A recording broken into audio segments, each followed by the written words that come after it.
Efectivamente es importante analizar esto en el contexto de un presidente, cuando hablamos de un presidente que ha sido reelecto en 3 ocasiones, pero encarcelando opositores políticos, que es lo que señalan distintos informes de derechos humanos de organismos internacionales, también como ONU o como OEA. Vamos a hablar de lo que está pasando en Nicaragua también, de quiénes son efectivamente las personas que han sido deportadas, ¿no es cierto? ¿Por qué se produce esta marcha, por ejemplo? ¿Y qué piensa de ella la oposición, que se encuentra prácticamente exiliada o detenida, la oposición a Daniel Ortega, con Héctor Mairena, que es dirigente opositor y miembro del Consejo Político de la Unidad Nacional Azul y Blanco, desde Costa Rica, donde efectivamente se mantiene en el exilio? ¿Cómo está?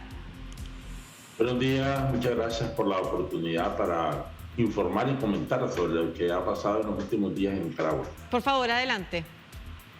Bueno, el pasado jueves 9 de febrero, la dictadura de Daniel Ortega y Rosario Murillo se vio obligada a excarcelar a 222 personas presas políticas que estaban en esa condición, algunos desde hace años, del 2018, 2019, otros desde hace meses.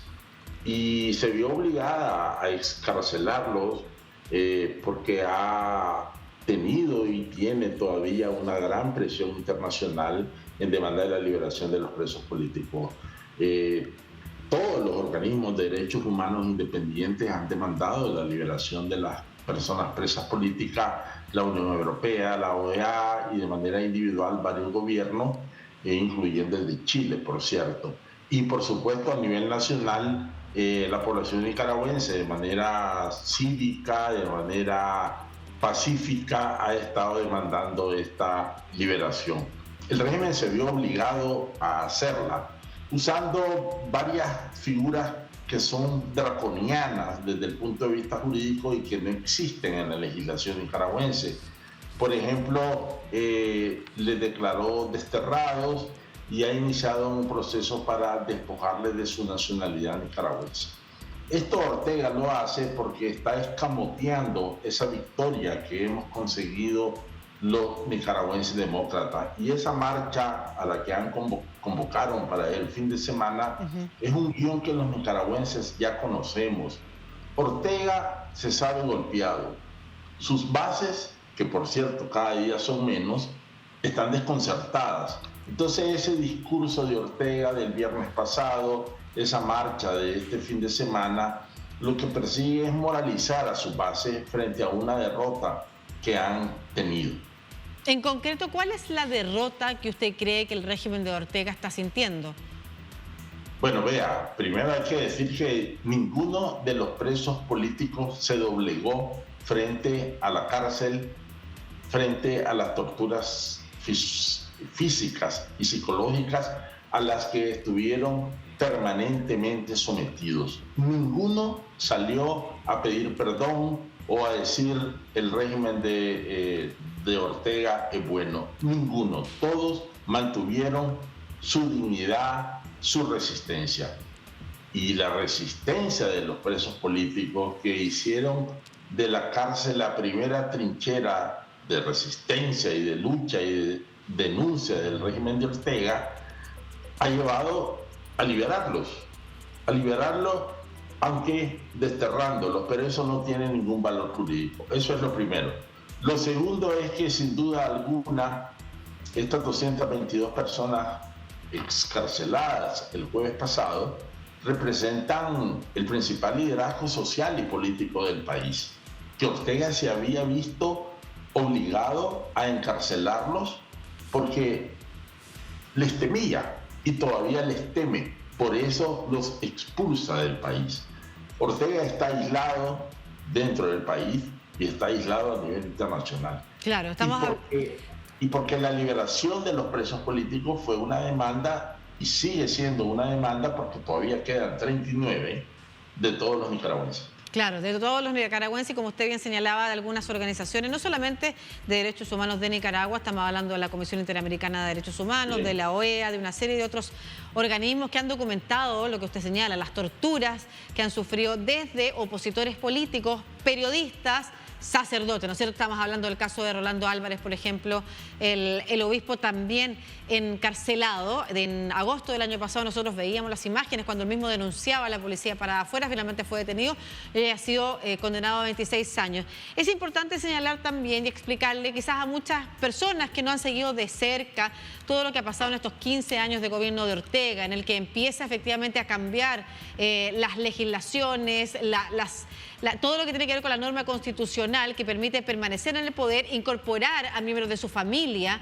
también a distintos cargos institucionales del poder civil y, por supuesto, terminar en elecciones en las que supuestamente es el reelecto y entonces es apoyado por la ciudadanía, pero son elecciones donde solamente gana la gente que pertenece al grupo de Ortega. Entonces, es importante también que usted nos cuente cómo es el devenir de estos 15 años en los que Ortega se ha convertido en esta persona con rasgos autocráticos que está siendo denunciado por la comunidad internacional. Bueno, realmente es desde el 2007, ¿verdad? Entonces ya son 16 años. Vea, cuando Ortega llegó nuevamente al gobierno en el 2007, después de unas elecciones cuestionadas en el 2006, con el mínimo necesario para ganar, Daniel Ortega inició un proceso de desmontaje de la institucionalidad democrática que se había venido construyendo desde 1990 hasta el 2006. Por un lado. Por el otro lado, privatizó en beneficio suyo, de su familia, fuera del presupuesto nacional, la cooperación petrolera venezolana. En ese momento, de manera muy generosa y abierta, daba el fallecido presidente Hugo Chávez. Eso a lo largo de 10 años significó que a los bolsillos de Ortega entraron más o menos 3.000 millones de dólares, un promedio de 300 millones de dólares cada año, que para la economía nicaragüense es bastante. Entonces, esas dos cosas que llevó Ortega en paralelo, la privatización de la cooperación petrolera venezolana y el desmontaje poco a poco de la institucionalidad democrática, y una concentración de poder en su círculo familiar, es lo que nos ha llevado donde estamos. Gradualmente fue instaurando una dictadura, dándole cargo a sus hijos, a sus más allegados, y aniquilando las elecciones. En Nicaragua no ha habido elecciones libres prácticamente en los últimos 15 años, porque Ortega, en ese desmontaje de la institucionalidad democrática, vino controlando poco a poco y con la complicidad de algunos que hasta entonces se hacían llamar opositores, controlando el poder legislativo, que yo le llamo la oficina legislativa de Ortega, porque allí lo que hacen es dar trámite a la voluntad de Ortega, controlando el poder judicial y por supuesto el poder electoral, que en Nicaragua es un poder del Estado, para que se le permitiera, como en efecto se le ha permitido, aniquilar las elecciones como un ejercicio democrático. Fíjese usted, y con esto termino esta respuesta, que en noviembre del año pasado estaban llamadas a darse elecciones municipales. Y Ortega, primero, en Nicaragua no hay un partido realmente opositor que tenga personalidad jurídica. Todos hemos sido ilegalizados, de tal manera que no hay una oposición real. Pero aún así, con algunos partidos satélites, Ortega se adjudicó el 100% de los gobiernos municipales. Claro. Eso no tiene otra explicación que efectivamente la persecución a la oposición política. Estamos viendo una imagen de Daniel Ortega con Rosario Murillo, además que es su pareja y es la vicepresidenta de Nicaragua, a propósito de los cargos que han sido ocupados efectivamente por su familia. Solo para terminar, Héctor, ¿cómo se está organizando la oposición y de qué manera efectivamente es posible avanzar en diálogos que permitan recuperar la democracia en ese país?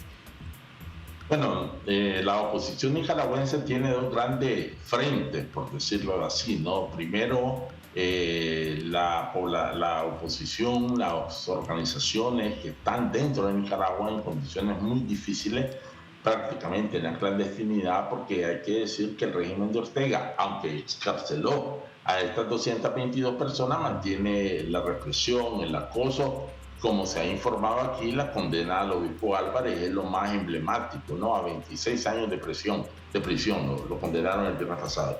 De tal manera que en Nicaragua se mantiene un estado de excepción.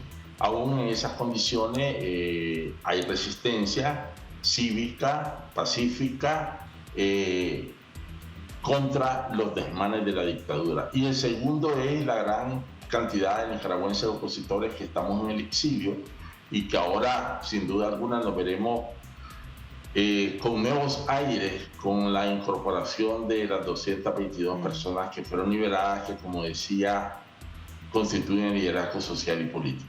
Muchas gracias. Finalmente, en Nicaragua no está planteado ningún diálogo con la oposición. Nosotros lo que Estados Unidos dijo es, podrían darse las condiciones, pero nosotros seguimos denunciando a la dictadura, seguimos demandando la libertad de 39 personas presas políticas que Ortega no excarceló y sobre todo en este momento denunciando la situación del obispo Rolando Álvarez.